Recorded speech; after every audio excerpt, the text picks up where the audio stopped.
Nous allons maintenant revenir à Abidjan pour parler cette fois-ci de la rentrée budgétaire 2012 effectuée ce jeudi par le ministre de l'économie et des finances. 600 milliards de francs CFA, c'est l'enveloppe prévue pour les investissements en Côte d'Ivoire afin de relancer l'économie après la crise post-électorale. On en parle avec Jean-Jacques Ouamiala. Le budget, c'est l'état de prévision des recettes et des dépenses d'un pays. Pour 2012, le budget de l'État de Côte d'Ivoire, adopté en Conseil des ministres le 28 décembre dernier, est estimé à 3 160 milliards de francs CFA. Il est en hausse de 100 milliards comparativement à celui de 2011.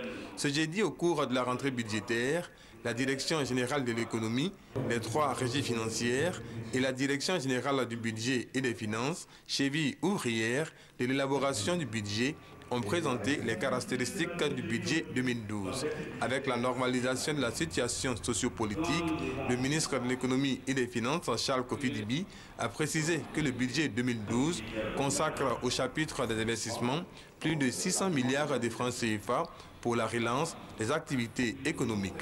Taux de croissance attendu 8,5. Nous mettons cette année 629 milliards.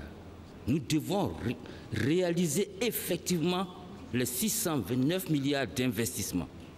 Si nous voulons avoir le niveau de croissance escompté et si nous voulons tendre au-delà de ce que nous avons escompté comme niveau de croissance cette année, il nous faut soutenir cette croissance par la commande, par la consommation et surtout par la réalisation sur le terrain des investissements prévus.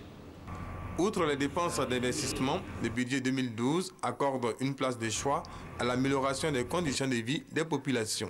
Cette année, plus de 882 milliards de francs CFA ont été dégagés.